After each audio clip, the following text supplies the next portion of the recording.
prétend que sa vie c'est le rock, alors il le prouve, et mieux, il le chante. Quelle image aux assassins fous furieux des Mongols.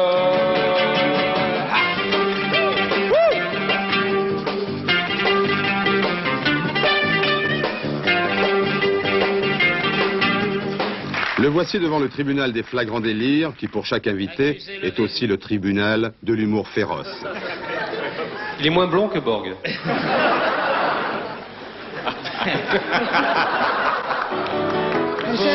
Non.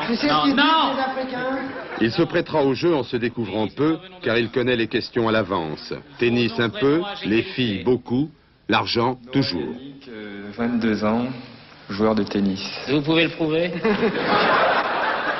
Moi, je peux.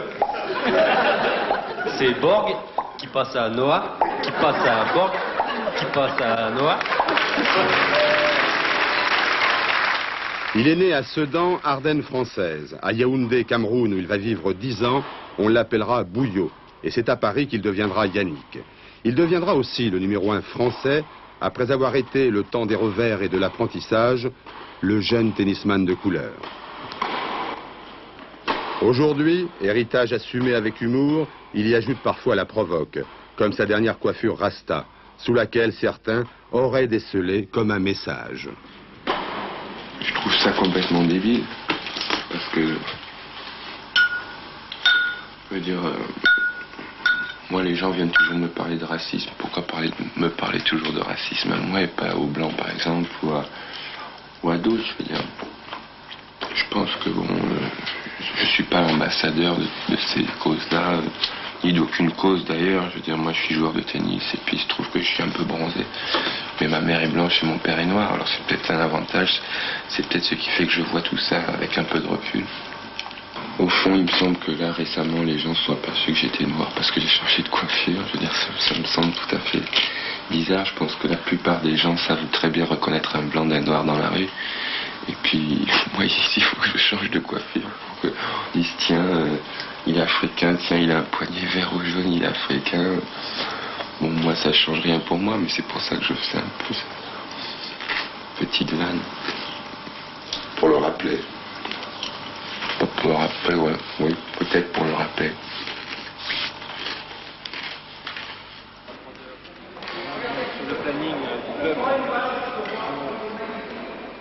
Alors ça, c'est la Ferrari qui fait rêver les enfants, là.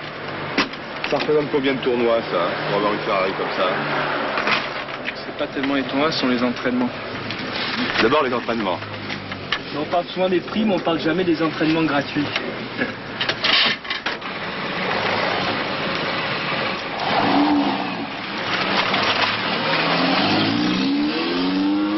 Au fond, ça l'ennuierait presque d'être regardé comme une star. Au fond, c'est vrai qu'il ne veut pas tout donner au tennis, mais à lui seul, Noah est un marché publicitaire d'1 milliard de francs. Alors, il se plie au jeu de la promotion, comme ici, entre 2 séances d'entraînement pour l'hebdomadaire Le Point. Alors tu me regardes carrément, juste au milieu, d'accord? C'est vrai que vous avez gagné 7 millions de nouveaux francs l'an dernier. Pardon? 700 millions de centimes. J'aurais aimé, ça aurait été bien. Non, mais disons qu'il en est resté 250 millions de centimes pour vous. Non, c'est à peu près ce que j'ai gagné, et puis il restait beaucoup moins, je crois. Il restait quoi, 10 millions de centimes par mois, quoi. Moins que ça. Alors, avec ça, vous faites quoi? Vous êtes cigale ou vous êtes fourmi? Bien, on est un peu les deux. On est cigale quand on est en vacances. Et alors là, je suis vraiment cigale et puis fourmi en ce moment parce qu'on se prépare pour une épreuve importante. Alors, il faut qu'on soit prêt. Et quand il n'y a pas le tennis, quelle est votre motivation à vous? La vie, qu'est-ce que c'est? Qu'est-ce qui est important dans la vie? La vie, pour moi, c'est le rock'n'roll. C'est le rock'n'roll, c'est la musique, c'est la rigolade, c'est les copains, c'est la famille, c'est les voitures, c'est ça. Mais quand vous ne danserez plus le rock'n'roll, je sais pas moi, dans 20 ans, ce sera quoi la vie alors? Bon, après on verra, mais je veux dire, là pour l'instant, moi j'aime bien vivre le présent et puis l'avenir, on verra bien. En plus, dans 20 ans, ça me paraît tellement loin. Non, mais est-ce que ça veut dire que vous êtes insouciant? Complètement. Inconscient et tellement optimiste que je pense que de toute façon, je m'éclaterai toute ma vie.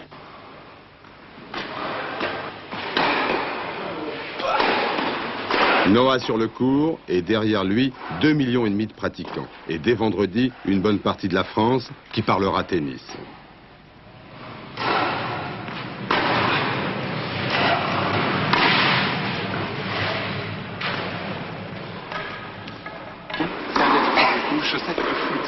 Un coup du destin plus un coup de génie et la Coupe Davis serait française. La première balle qu'il envoie, comme ça. C'est pour le coup que Noah ferait, comme on dit, de sacrés titres. Le mousquetaire noir, n'est-ce pas?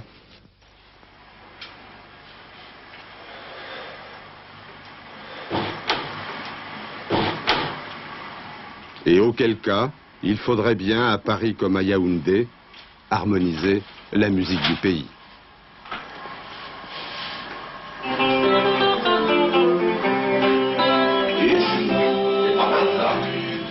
C'est la musique du pays.